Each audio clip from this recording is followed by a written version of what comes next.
Hey biervrienden, Jasper hier met een korte introductie tot deze speciale aflevering, want deze keer hebben we het niet specifiek over het biernieuws van de week. Onlangs ontmoette ik de Amerikaanse Julie Wartell, dat is een zeer toffe en vooral interessante madame die aan de Universiteit van Gent een verderzetting van haar onderzoek deed. Een studie die de invloed van criminaliteit in stedelijke gebieden rond een taproom van een brouwerij onderzoekt. Dat is een onderwerp waar ik nog nooit eerder bij stil heb gestaan. En alhoewel Julie op het moment van het opnemen van deze introductie terug op een vliegtuig naar San Diego zit, was ze zo vriendelijk om gisteren even samen te zitten en uit te leggen wat die studie exact inhoudt. We hebben het over taprooms, wat ze specifiek onder criminaliteit zien en uiteraard ook over haar bevindingen van onze mooie stad Gent. In die 10 weken dat ze hier was, heeft ze uiteraard niet magischerwijze Nederlands geleerd. De rest van de podcast is dus uiteraard in het Engels, of in mijn geval eerder Flenglish. On to the show. Hey Julie, hello. How's it going, Jasper? Oh boy. Everything's going well. It's St. Patrick's Day today, and I'm celebrating with a porter here. You are not, because you just told me you don't like coffee, which kind of makes sense, and that's absolutely allowed. We are at Café de Welkom, which is actually closed normally today, so we have the whole bar for ourselves. Thank you for opening it for us. Can be quite dangerous, isn't it? Café de Welkom, the second taproom of Dog Brewing Company. We don't call it a taproom, we call it our bar, basically. It's right in the city center. It has a bit of a sadder story behind it, that there used to be a brewery here not that long ago. So here in the venue you had Brouwbar, which closed I think a year and a half, something like that now. Okay. And they asked us to take it over so that the place wouldn't become another coffee bar or something like that. This all kind of relates to what you're doing in a way. Yes, it does. Julie, I have the assumption that most people don't know or even have heard of you that are listening to this. Even I have only met you, I think, a week ago, although you've been in Ghent for a while. Yes. Is it okay if I just throw the ball at you and I let you introduce yourself for a second? Sure, happy to. Julie Wartell, and I got my start in craft beer by drinking it in 1992. Yes, I'm that old. And it was hard to find. I'm from San Diego. Well, actually, I'm from Michigan, but have lived in San Diego since my second year at university. And I had graduated university, and we still drank cheap, shitty beer wherever we could find it. And then I actually started dating a guy who introduced me to craft beer, and I fell in love with the beer more than the guy, but also have always loved to travel, so always looked for local beers, local places to travel in the US and beyond. The connection, without going through my whole life story, how I got here was that I started a website called PubQuest, mapping breweries. So there are a lot of local sites. There was, back then, this was 2005, you could search for a brewery or bar in the US, but you'd get a list, you wouldn't get a map. So I brought my mapping skills, which started by mapping crime, to the beer world, and a friend of mine and I started PubQuest.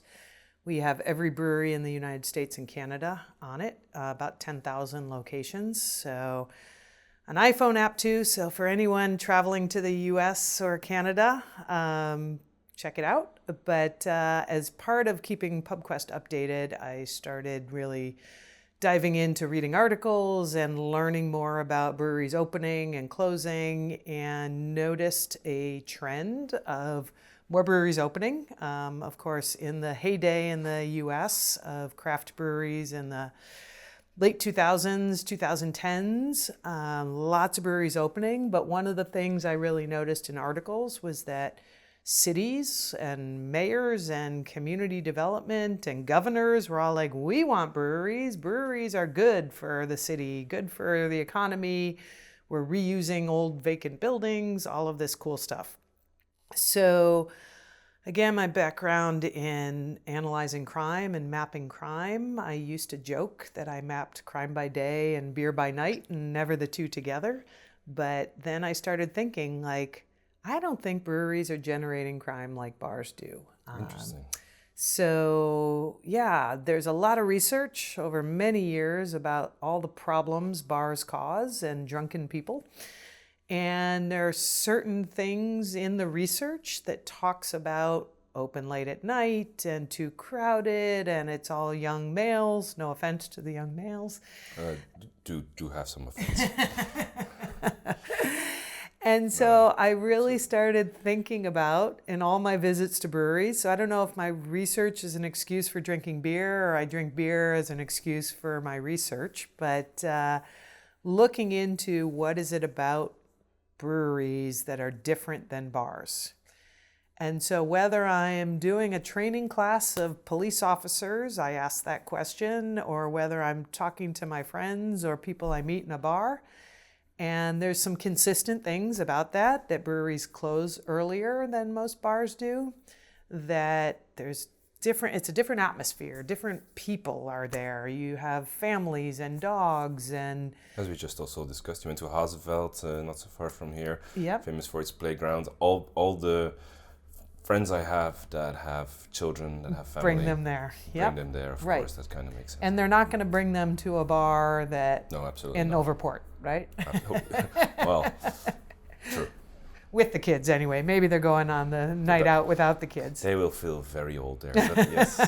I still haven't been to a bar in Overport. I've walked by the next morning and seen the results of Sure. I guess the last night. There are a few nice bars in the area there, but I digress. Please continue. Yeah, no, so I have done a couple of studies. My first study related to breweries was looking at neighborhood change in breweries in the US. I did it with some colleagues who were getting their PhD in urban planning. So it was really just about how neighborhoods change. There was no crime element to it. And then I convinced some colleagues who are geographers to look at the brewery and crime issue. So probably about 4 or 5 years ago now, we published an article related to an increase in breweries in Portland, Oregon, because there are a lot of breweries in Oregon and have been for a number of years. Yeah, they're one of the instigators of the American craft beer scene. Yes, exactly. And then also because we had access to good crime data. And that's going to relate to why I'm here. So we didn't look at the characteristics. We looked at if there is an increase in breweries, does that relate to an increase in crime? Because we know an increase in bars does relate to crime. And we found that no, an increase in breweries did not relate to a statistical increase in crime. There are other reasons that the crime might have gone up in some of those areas. So my kind of next thinking was, how do I do a project where I can actually look at, in a scientific evidence-based way, breweries and crime and the difference with bars. In between all of this, 2011 was my first visit to Belgium, and it was on a beer cycle. So a little plug for my friend's company called Beer Cycling. Yes, cool. They do multi-day trips in Belgium and the Netherlands, where their first several years it was just Belgium and the Netherlands. Now there's one trip in Italy and one trip in Germany as well. And I was brought here as an IPA, or you guys would say IPA drinker. And I'm like, I don't think I like Belgian beer, but I'm up for a bike ride and visiting breweries. And so that's when I was really introduced to really good Belgian beer, and I have become a Belgian beer lover. I still love my IPAs and definitely miss my West Coast IPAs while I'm in Belgium. Of course, if you're coming from the land of Pliny the Elder, I would miss it as well. I understand, Yes, exactly. So I convinced a researcher here at University of Gent to bring me on as a visiting scholar. And it sounds fancy, but really what that means is we spend time doing research together and they cover a few of my costs. But it's really for the experience. But the research is looking at exactly what is the difference. So we're doing observational surveys at about 80 different bars, all of the breweries in kind of the center area of Ghent, and then any bars that are within a walking distance a short walking distance of the breweries, because we don't want to say, well, that brewery doesn't have crime just because it's over there. And we want to be able to compare the bars to the breweries and say, what are the differences? And does this have more crime than this one? In the podcast, we mostly focus on beer news. I say that I've only had 2 episodes so far, but that's the whole premise, I guess. There's not really luckily there hasn't been any crime I can report right now that this would relate to. But what is beer news is in a way that you actually just last Thursday, you did a seminar about this, or at least a presentation, I guess, at our good friends of Breweries. Yes. That are very much focused on community building. Wonderful project as well. In fact, I think the first video I made on YouTube was about Stroom specifically, on how Farrell and Carl are really trying to that's cool. Get the community in there and connect to them. So community taprooms, I can see that happening. I have never heard of a link with crime before, so that's why I think this is very, very interesting. Have you heard of a link with crime with bars? Oh, that's, I think, almost undeniably a thing you hear often, right? And then, okay, with bars to a certain extent, and then, of course, if you go to nightclubs or anything else, it's probably even a lot more. So what do you think breweries do differently? That's a very, very difficult question to answer on the fly as well, but leading up to this, I have been talking about the subject with a few of my colleagues and friends because we were really intrigued of, okay, what does this indeed mean? Also, I'm not 100% certain yet on what exactly your study shows, so that's also interesting. You've just talked about that you've investigated this, so the question exactly is who comes to a tap room? First of all, for us, the situation, and we have a very young beer scene here in Gent, so I think that'll be very interesting to see, because you can compare maybe data before the tap rooms were, Stroom has been around for 3 years now, and Doc is now 7. Brouwbar now vanished and it became this. So those are technically the only 2 breweries that brew constantly in the city center. And then you have Ruud, and that, as far as we know, does not brew on that location, and Artevel that only brews occasionally on that location. So there's not that much really to look and point at yet. And I think there's a huge difference in crowd that comes to any of those places. Stroom and us, Dog Brewing Company, we are definitely the nerdy beer bars generally a bit more, while I think Ruud and Artevel attract a more wider audience and a bit more the average, common beer drinker.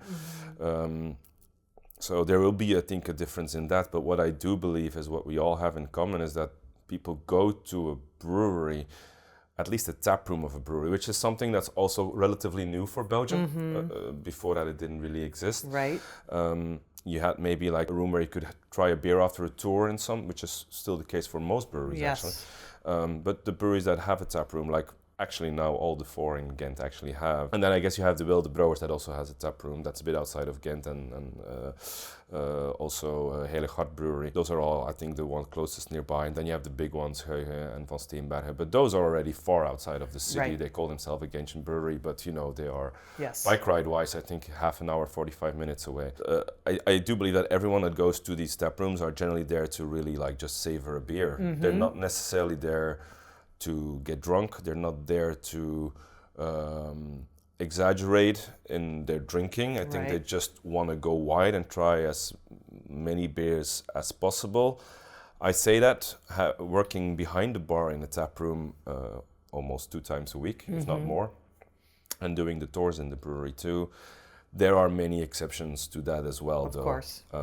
Now, we are also, I'm going to pull it to Dog Brewing Company, we are in a food hall, so there are other reasons that people go to that place.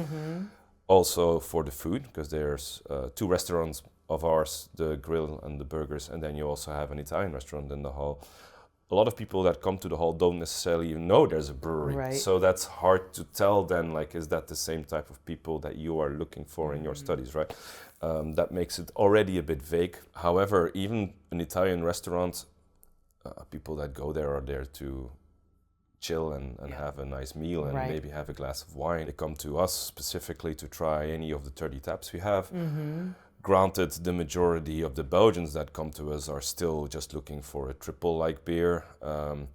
I think the only exception, and I say this with the most love that I can, but that's something that I don't necessarily translates into crime, but does create a rowdy atmosphere, are bachelor parties. That we do have a lot of. Yeah. And again, being very, very careful in my wording here, the worst or like the loudest of them are definitely the Dutch groups. Oh boy. I think you're putting it out there. This is dangerous territory.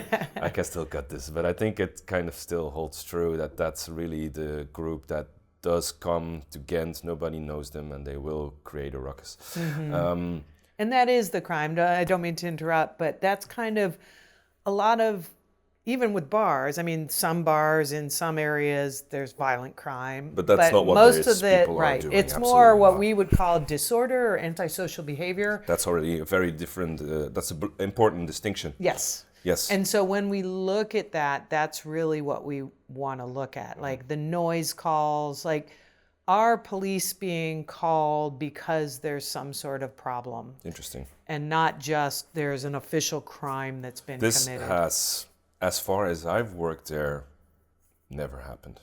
That's nice. We have had thefts in the brewery before.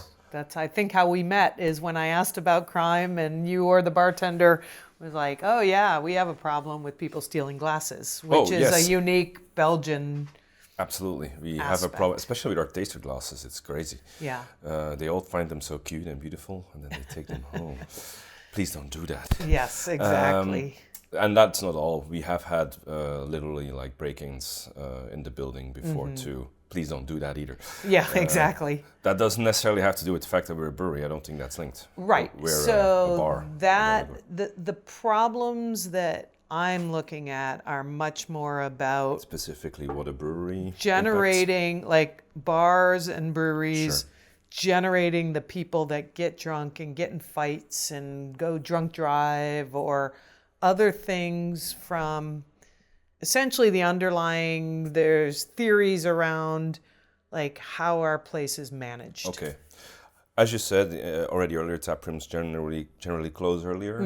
That probably has to do with it. It's most of the times a place where the music doesn't get too loud or there's an atmosphere. We do parties at the hall sometimes, so but we're lucky. We are in technically a residential area. There's a lot of people living on the site that we are, but it's a standalone hall that's, funny enough, pretty decently isolated. Yeah. Is there a bar upstairs? No, there's no other bar on that property? On the entire site, yes. Yeah, okay. There's a few even. Only one that's open late. That's Okay. like a sports bar. That's And they have upstairs. problems or Yes. no? If there are problems causing on the site, it will be definitely more because of that than it will be because of our tap room. Right. And that's the hard part for my research is to distinguish that. When you have places even right next to each other or even on the same street, which leads me to a few challenges I've had while I'm here doing this research. One is we still can't get the police to give us data. They have lots of different excuses, but this comes down to we have to look at each place and what calls they've had. But the second is that the whole bar scene here, which I kind of knew, again, I've been to Ghent once before, I've been to Belgium 5 times before, is different than the American bar scene. And I'd say some of the big differences that I've noticed, especially related to my research, is that, a place that you and I would go at 5 p.m. is super mellow, no problems whatsoever. But then I hear, at 1 a.m, that same bar is causing problems. Not that they're causing problems, but people there or whatever. And so your bars kind of go the whole range, whereas we have this bar is a problem a lot or not. I mean, the fact that you guys are open till 5 a.m., I'm just astounded at that. Who's out drinking at 5 a.m.? Yeah, nothing good happens after 2 a.m. That's Nothing for sure. good happens after midnight, I would say. Fair enough. No, that's a bit, I guess, the way of living more. We're also a student town, so demographically we're the Right. youngest city of the entire country. That's a good thing. That also translates in a lot of lively bars, I Yeah. think, which is also a good thing. We have some, for Americans listening, this will maybe sound nuts, but it's legal to drink in the streets of Ghent everywhere. Oh, I didn't know Yes, so even, well, maybe you will be a bit angry about this then, but we even encourage people when they leave the hall to take a beer for the road. that. Really? On foot, of I course. was going to say if they're walking, hopefully. Of course, yes. And people, I think it's absolutely madness that people come by car to our brewery. Well, we were talking about that when we met, that when I created my survey for the research, it was like, oh, well, no one drives here, so we're not even going to ask about that. But then I was surprised to hear that people actually come by car. It's so wonderful to me as a bicyclist to see how many people bike and walk everywhere. Sure, I do everything by bike. Yeah. And the public transportation system is so great, because that's another factor that people have looked at, that if public transportation is too far away, then people are getting in cars and drunk driving. But you have public transportation everywhere too. To the brewery, there's Dampoort, which is a 10-minute, well, maybe a 15-minute walk to Boot Dock and Boot Stroom. Right. Then I think there's a tram stop literally on a minute walk from where we are. Yeah. But still, the thing is that we are close to a shopping center, so there is underground a huge parking lot. Wow. It's very easy to get to because we're on the ring of the Right. city. So I think that just goes hand in hand that way, that people do come with their cars. And it's more than I don't have data, but it's definitely more than we think or hope. Yeah. And that's a bit of a shame in a way. You know, it's interesting. I do have a chapter in a book that I co-edited. My chapter is about crime, but one of the other chapters is from the city of Vista, which is a suburb of San Diego. The now retired director of economic development, they were all about, we love breweries, they're so good for the community. And then on the crime issue, they actually worked with the breweries and the sheriff's department to make sure, like, if there is a drunk driving or an incident, let's all sit down and talk about how we can stop it, versus just like, not our problem type of thing. Mm-hmm. So they were very proactive in saying we want to keep the crime down, which again is a great example of what breweries are doing. And I never hear of bars saying, I want to work with the police. Aha, interesting. Yeah. So, so the research has been a challenge, which means I just have to come back, obviously. Good to hear. You're always welcome back. But have you been able to come to a specific conclusion? No. So we're still collecting data. I mean, I work in the real world and in the research world, and I always hate when researchers are like, oh, I can't tell you anything because we don't. I mean, I can tell you what I've learned about collecting the data.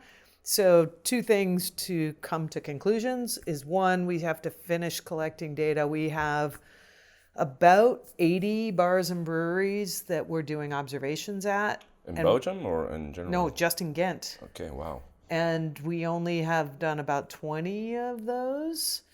So I have some students trying to help me do that, or I might be, again, coming back to kind of finish those off. And then the other part of the research is getting the crime data, which we don't have yet. So I can eventually tell you what the patterns I see across the breweries and the bars, but I can't tell you if that's related to crime until I have the crime data. Yeah, and so that's definitely necessary. Yes. I mean, we've thought about a plan B and plan C.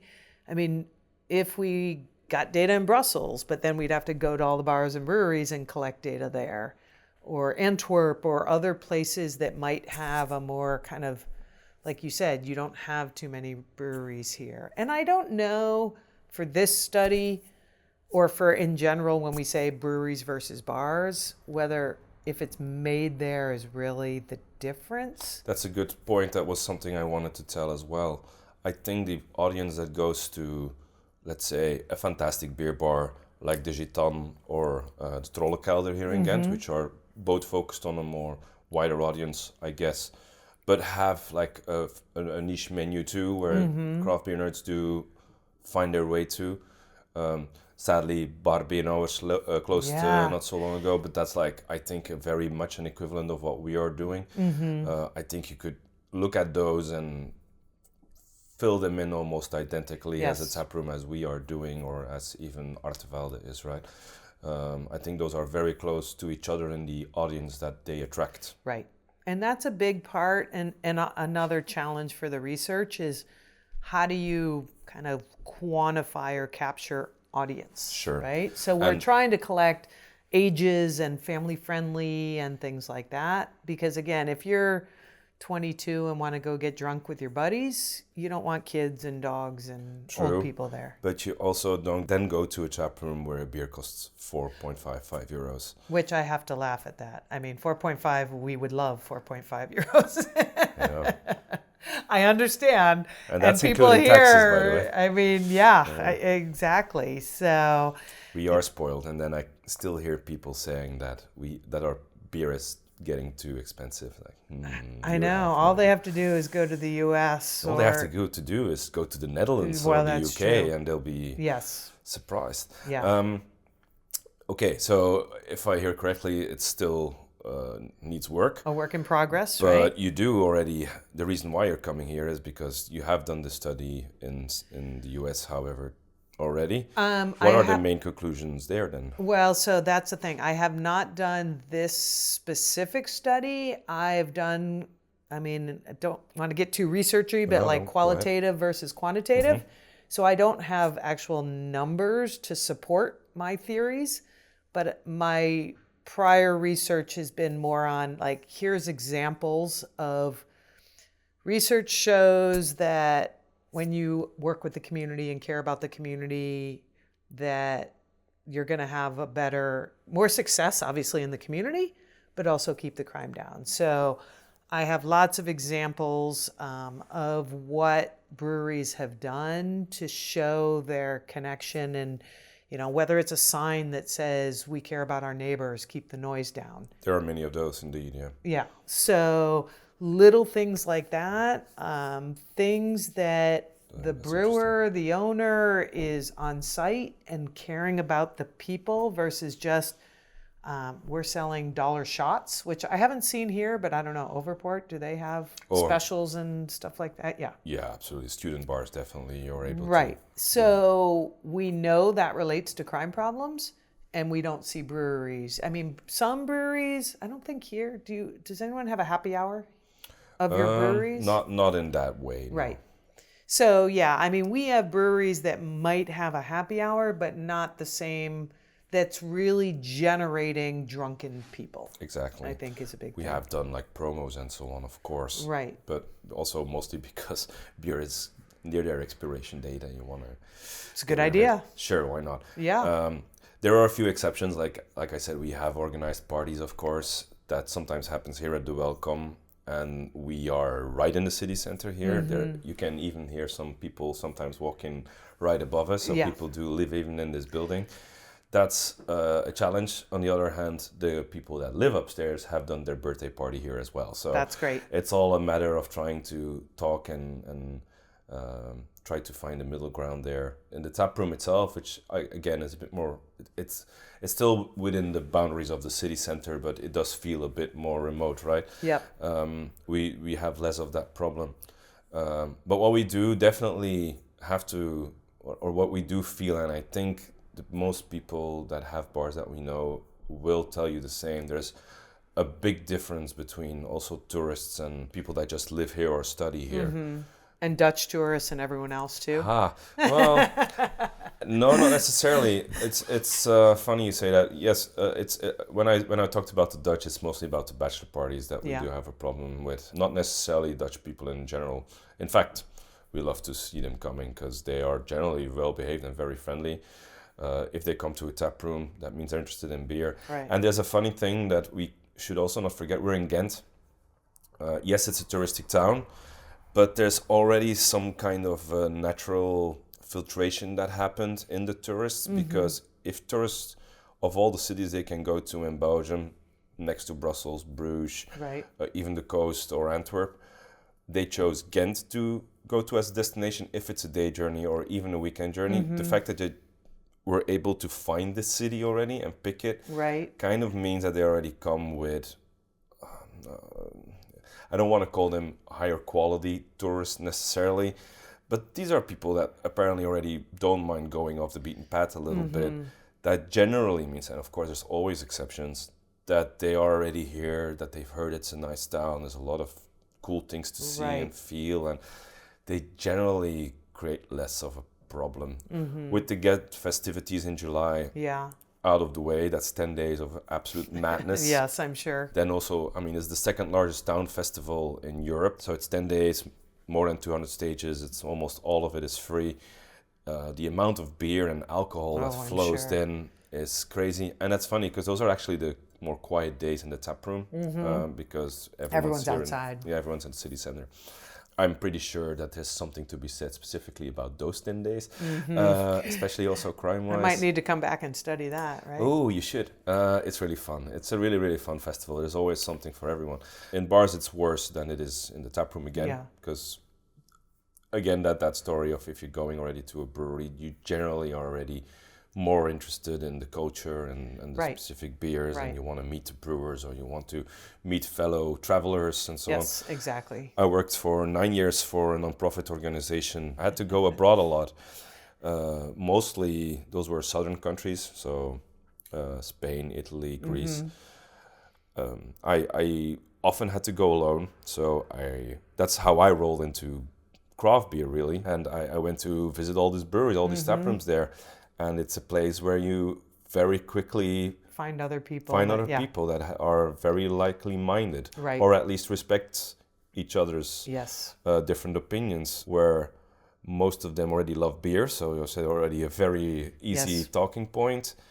On top of that, for some reason, a lot of people that love craft beer are into metal and hard music too. I'm not sure why there's a I don't know, but I there. think a lot of people love craft beer into biking, which I also have found true. that... Hey, I love all of those things. Yes. Well, there you go.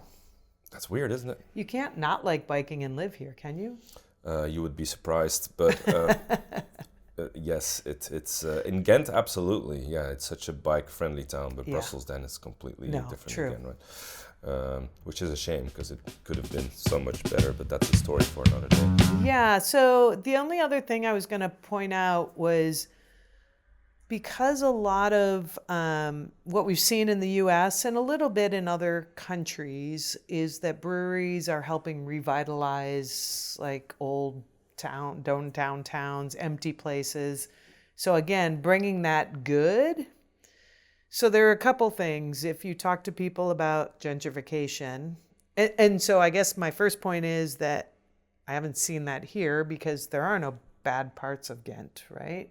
There are a few parts that might be a bit rougher, but the area where Doc's Taproom is, was that vacant, empty? What was it before it was developed? It was an industrial site, mostly specifically focused on textile industry, although almost no textile was made there. It was mostly machines, like there was some loom construction, but it was mostly diesel and gas engines that were made there for textile industry. There's a great museum here in Ghent, the Industrial Museum, that I've heard, but it's been closed while I've been here. I think they're redoing it or something. It is possible, but they do so many temporal exhibitions as well, and they're always amazing. I think it's one of the most underrated museums in Belgium, but next time you come, definitely visit it. Most of the production already moved around to 70s, 80s. Okay. A lot of still the administration part of the factories that used to be there, was ASEC, and then like a sister company that's been there for a while, was there until like the mid-2000s.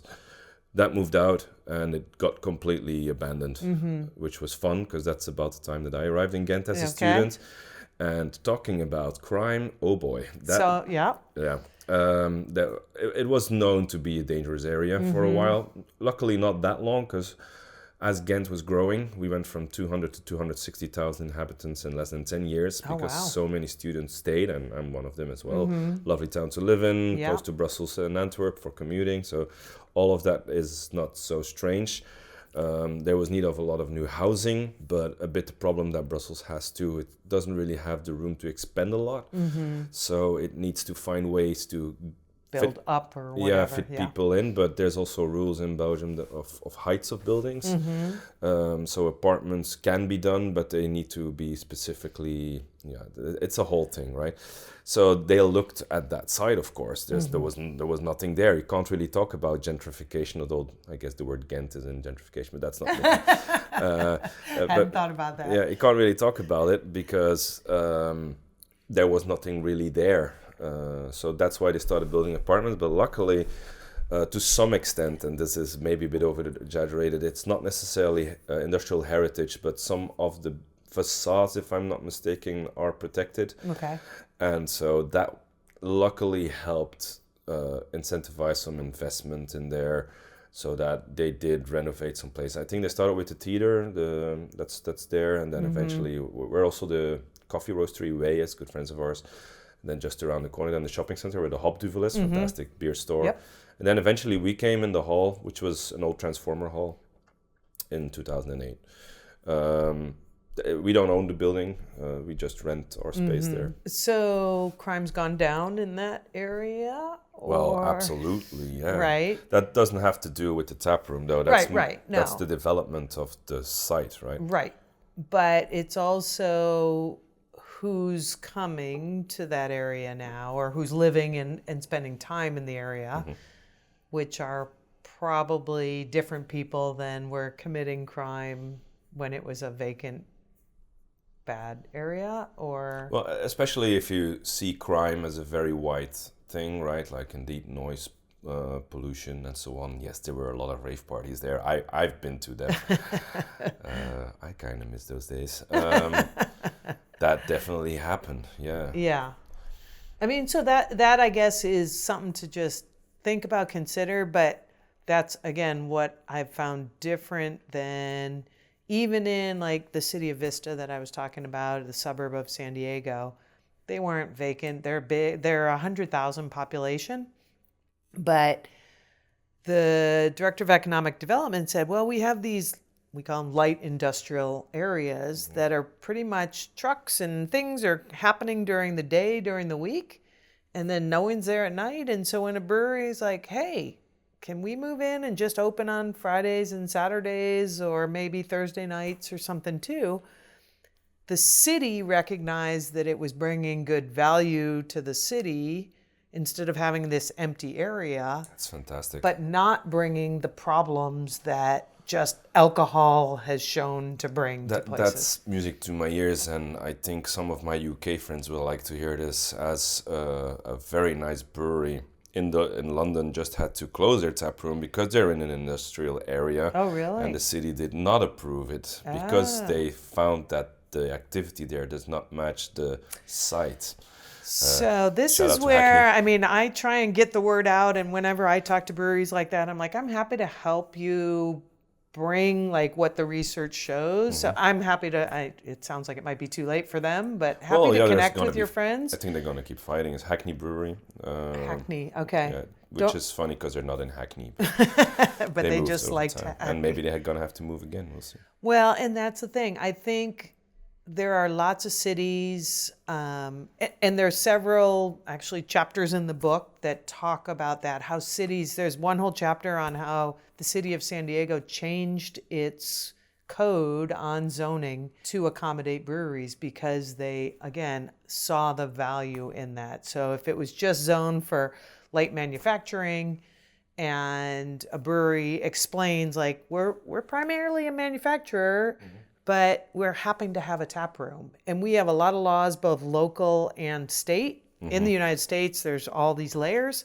around alcohol, but convincing them that, well, we're only allowing, under 75 people in the tap room at any time. So again, gets to that, the problem bars and research and crime are the bars that pack everyone in. So it's not just about what is the potential capacity, but how busy and full, and people that are drunk and knocking into each other, or someone touches the guy's girlfriend and he gets pissed off. not to say that doesn't happen in breweries. It definitely does. But breweries tend to be bigger spaces and people there to chat with their friends. True. Or, my friend in Fort Collins, Colorado, when her kid was 2 years old, she had a mom's group that would meet at a local brewery every Thursday afternoon, bring their 2-year-olds, they would play. And she's like, am I a bad mom because I'm bringing my kid to a brewery? And we're like, no, you're a cool mom. Yeah, I would argue it's probably a safer space than a lot of different things. Yeah. Exactly. Some people go to coffee shops, some people go to breweries. It's not about getting drunk. It's about a good space with good drinking. It's interesting also that you mentioned earlier that in Belgium, indeed, bars change their identity, like according From to the daytime to the night. Yeah. I think that's more of a European thing as well. I have a I would feeling agree. that I've seen the that in whole different countries too. coffee shop cafe, like a cafe is serving you coffee and then beer and then coffee again and late at night or whatever that is. So it's a cool thing. Also, I've noticed here that bars, can't say brewery, although this tap room doesn't have food. So food is related to less crime, having food, just because people then don't drink as much or don't get drunk or sit down. Yeah. But a lot of brewery tap rooms in the US don't have food either. They allow you to bring in food, or sometimes they have a partnership with a local restaurant to bring in food. Yeah, same. Like Stroom doesn't have food, for instance, and you're definitely. I mean, I don't want you all now taking all your pizzas there. I don't think Farrell will like to see you come in. But I also think that if you ask them politely, they will not mind at all. Right. At Dock, it's more. That's not a thing you should do because we do have 3 you restaurants. Have food, right. But here in the Welcome, we work together with all the restaurants here in the street. We don't have a kitchen. Mm-hmm. We do have finger food, like some nice cheeses from Hinkelspel. I hope you indulged in that while you were in Ghent. Yes. Oh, cheeses have been awesome right here. Cheeses and chocolates and bread. Yeah. That's the cheesemaker Hinkelspel, which I am pretty sure will be featured on the podcast again one day. They're also good friends of ours. And nice. They make fantastic products. And it's funny that when you talk to them, the entire culture there is very similar to the beer world. Mm-hmm. So that's a story for another day again. Yeah, the whole craft community is really... Coffee. Yeah. Do you guys do partnerships with coffee? Yeah, with Way, so with coffee roastery. And then on the other hand, I know that Stroom does it with Van de Kerkhoven. Both great coffee shops here in Ghent. So yeah, why not? We've made a nice coffee porter with the coffee of Way before. You'd be silly not to if you have that option, right?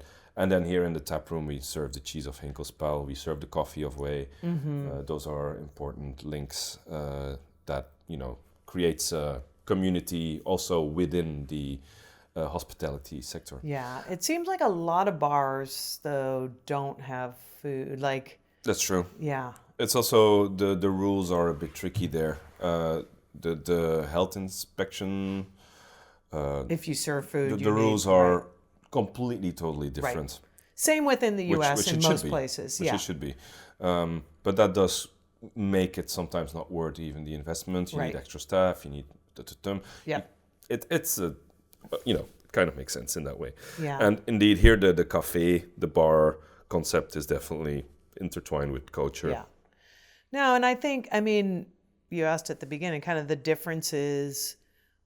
Obviously, the Belgium brewery scene is so old and traditional, in a cool way old, 5th generation breweries and Trappist breweries is a whole different world than the craft brewery scene of the US. Dock and Strom and those are the more kind of we are definitely typical. American inspired for sure. Yes, exactly. With our own Belgian twist to it, of course. Right. So that's where I think it also kind of muddies the waters of comparing breweries to bars because your breweries are just different. It's very interesting challenges you're having there. And it's also always interesting then to analyze indeed like the city as a whole. What does it mean to be a brewery, a tap room, a bar, a cafe? It all gets muddy, blurry. And the impact then is indeed a bit more tricky to measure, I assume. Right. Do breweries have to get any different licensing than a bar? Well, of course. Like as manufacturers. Yes, you're a manufacturer, of course. Yeah, absolutely. And on top of that, if you have a restaurant like we have which is an indoor grill and a burger place, that creates a whole other kind of worm suddenly. And do the police or any sort of enforcement authority look at anything? Absolutely. They do. Okay. Yeah. We get checks very, very often. And what are they looking at? Well, health inspection. They're looking also, fire escapes, everything. But they're not looking at any sort of crime problems, the police or not any authority? Not as far as I know. Okay. Unless when you go to open, do you know, does the city, I'm only asking this because, again, in the U.S., oftentimes our alcohol control is usually at the state level, but the city, so if I want to open a brewery or a bar in the city of San Diego, I have to go through city, community planning, then I have to go through police, and then I have to get a state license. Yes. What I do know is that cities can decide where alcohol can be served. Okay. Very clear example is in Antwerp, for instance, it's not allowed to drink any alcohol in the vicinity of the train station. Wow. That's something that they specifically picked, except in the bars inside, of course, of the state, but not on platforms, not on even the streets around it. Mm-hmm. That's a city decision. But here it is, okay. In here, Brussels, as far as I know, in Ghent, there's no such area that you can't drink alcohol on the street. Okay. There might be somewhere a little exception maybe where they had some troubles, but I can't think of any. Maybe the red light district or something that might be. That was news to me that the red light district even existed here. It's small, yeah. There's an interesting documentary about that the red light district is mostly city organized as well here. Oh, really? Yes, because they wanted to stop human trafficking, of course. Mm-hmm. So they got involved and made sure that everyone that works there can get out if they want to, that they can have education, that they have a fair wage, and so on. So, yes, but that does result in a smaller red light district, which kind of, sadly makes sense. Right. It was our previous mayor that really made a point of it, that he feels that this can be a very vital and important part of your city, but it needs to be controlled and it needs to be a place where, everybody feels that safe, consent is the main thing, right? That it's everybody's there that wants to be there and not the other way around. Speaking of that, kind of, have you heard of the ask for an angel shot or ask for Angela? That rings a bell. Is that like a code word? It's, yes. It came from the UK, was the first. And it's been adopted in many places in the US. But that's one of the things, not for this project, but for a project I'm working on in Austin, Texas, around bars and sexual assault specifically. Whether the bars are using that. Yes, there was a festival here in Ghent. It was a festival in a way that it was a collaboration. It was called Full Circle. Maybe you've seen it pass by, of all the nightclubs. But there were some bars that were involved in the opening up to that. So there was a whole list, and the Welcome was one of them. There was a DJ playing here. And we had a lot of, first of all, we had a training on if people are in trouble, what to do. Oh, good. I didn't participate because I am too old to also bartend during a heavy disco party. But I do know some colleagues attended, and everywhere there were posters specifically saying, if you're not feeling safe, these people are trained, go talk to them about it. So yes, it is clear that Ghent specifically is really, really focused on that. During the Ghent festivities, everywhere there are specific posts that if you feel threatened, just during the festivities, though, because that is one of the things I'm looking at in the research here, is just in general any sort of crime prevention, posters, signs, anything that's obvious that the location is proactively looking at preventing crime. True. That might be the case in nightclubs and so on as well anyway. Not really the place that I haven't been in a nightclub. No, so. me neither. So that's something I can't really speak to. I mentioned in my previous podcast, I am a festival organizer as well, and we know that there are specific rules and things that we need to follow specifically regarding that. That's great. And the funny thing is that it's not a difficult. The protocols are not difficult to implement. In fact, they're fairly simple. It's not hard creating a safe space, really. Right. It's crazy that it took us all so long to like take it seriously or something, right? I know.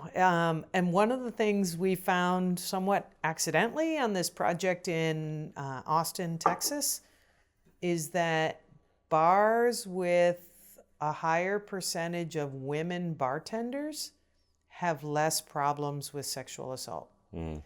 And I mean, one of them, and this was the accidental, that we were just collecting data from a lot of different things. And this woman bartender, we said, what do you do if there's a drunk woman at the bar? Because they're having a problem with guys preying on drunk women. And she's like, oh, well, we, set her aside and give her water and make sure she's sober enough to put her in an Uber and all that. And she said, we look out for each other. There's 100% women bartenders here. We're like, wow. We hadn't even, so we started collecting data on the problem bars and non-problem bars. And we found of the bars we looked at, if there was 60% or more women bartenders, they had way fewer problems. That's amazing, and sadly not so surprising. Right. Women are just looking out for other women. You do that very well, thank you. It's crazy that it's... No offense to the guys again. I mean, it's a shame, right? We have a lot of women working behind maybe you've noticed that. I'm not sure if it was the case when you were at the bar. But no, there was only like 2 people. You and the other guy. Yeah, we're definitely not women. Not with that head of hair. Side note, there is none. No, we do have a lot of women working behind the bars. They're nice, they're amazing. All of our staff is amazing, to be honest. We're so happy with the staff that we have. We're blessed even here at the Welcome. It's often I can't put an exact percentage on it, but it does feel like at least 50% of the staff behind the bars at Doc is female. For great. A smaller brewery like Stroom, that's a whole different story. Yes. They're only with 3 or 4 people, so that's a bit more tricky, of course. I mean, I haven't been there when their tap room is like normal open, and so I don't even know what normal is if they get 10 people at a time. They're so different than... Oh yeah, it's totally different. Any sort of bar or other brewery. Yeah. Oh, yeah. Wow. I have another question. Yeah. You say that like it creates less crime or even almost no crime compared to other bars, right? At least not more than those. Have there been situations that it lowers crime? So no one studied that. And that's where I'm really, I'd love for more people to study breweries and crime, but right now I'm the only one looking into that specifically. There's still always studies around bars. In our one study we did in Portland, it did not lower crime. And interestingly, and this was years ago in Cincinnati, Ohio, there was an area of Cincinnati called Over the Rhine, which 30 years ago was a really dangerous, violent neighborhood. It was also the traditional brewing, like in the 1800s area, and a bunch of brewers came in. So now there are a bunch of microbreweries. And I was working with the police there at the time, and I said, so, now there's less crime. And they said, it's just different crime. Now there are nice cars to break into and steal, and richer people to, take their purses or whatever. So yeah, it's when we talk about crime, there's no like one size fits all. And so that's where I'd say it's maybe not lowering it, although it'd be interesting to look like where Doc is, the tap room, like you said, used to be bad. And now, I mean, in other areas, Cleveland, Ohio, where Great Lakes Brewing, very famous. Ohio City was that neighborhood, really bad. And now it's the trendy place. And I would say if you ask the police, they'd say, oh yeah, we have less crime. I mean, they have, again, different crimes now. So in places that have gentrified, Ohio City, Brooklyn Brewery in Williamsburg, now, I mean, they went through a time of like, can we even afford to stay here? They were there long before Williamsburg. Iconic brewery, though. Yes, exactly. Yeah. And luckily they worked it out and they're still in that location. But there are lots of examples of where breweries have gone in because it was cheap in a big area, and then it became trendy and super expensive. So Wynkoop Brewing in Denver, same thing in that area. And then they built the ballpark, and now that's the hip area. But I did recently hear of a brewery in Los Angeles that closed, and they said because their customers wouldn't come because of more homeless than crime problems. But, no one wants to walk down the street through encampments or a fear of getting robbed or whatever. Yeah, a brewery or a taproom won't fix homelessness, I guess. No. And that's other systemic problems in the US right now. But if I can take something away from this, is that taprooms are amazing. There you go. That's a well-said one-liner. And we need not more. Stop crime, but we also do not generate more in a way. Right, because we're doing something right. And after you read that chapter in the book, you'll see some of the things that... Can people order your book somewhere? Is that a possibility? Yes, I think actually through Amazon, or I can send you the email link to it. Yeah, wonderful. I'll put it in the description. We're about to wrap up, Julie, but you've been here in Ghent for 10 weeks? 10 weeks. Any specific thoughts after being indulged into your little town? Anything you feel like you do need to express or noticed? Generally, doesn't have to be connected to your... It's a beautiful town. I've really enjoyed my stay here. I love all of the, of course, I love beer. I love local beer. And so visiting different bars and also just being here, I was able to go on a 3-day little beer cycling trip to visit Lambic breweries at the end of January. It was a little cold. So the next time I come back, it's going to be warmer. But, I have nothing but good things to say about my experience here. Glad to hear. And I look forward to coming back. Yeah, you're definitely always welcome back. Also welcome at the welcome. Anyway, Julie, it was a pleasure having you. Thank you so much for having me. You're going back tomorrow. I am leaving early tomorrow morning. Gonna drink some West Coast IPAs. Oh, I'll bring you some next time I come. Yes, please. I mean, that's what people are like. You should bring beer in case you meet people. And then I was packed and it's tricky. We went to North Park Beer, which is one of my favorite and right near my house. Wonderful. But they didn't have any of their really good beers. They had just run out. I left on January 1st. So, but I need to plan better next time too. Well, it would be amazing if you could haul some over, but don't feel obliged or anything. No, We're just happy to have you back. Oh, well, I'm happy to be back and would love to show off some of our San Diego really good beers. Wonderful. And if your study goes anywhere, where can people follow you? Is there any place that we can see what's going on? Is there something? PubQuest has an Instagram account. That's great. That I would probably be posting something or other. Mm-hmm. It's whenever beer related, I put stuff on PubQuest. Okay, that's just BUBQUEST. Exactly. Beautiful Quest, by the way. Beautiful beer by the Graal if you tried it. Okay, wonderful PubQuest. Let's check it out. Thank you, Julie. Have a safe trip home. Thank you so much. And enjoy those West Coast. Thanks for hosting me. It's been a pleasure. And the beer. You're welcome. We will see you again. You're always in welcome. some city, state, country, something. US is on the plans as well, sooner than later.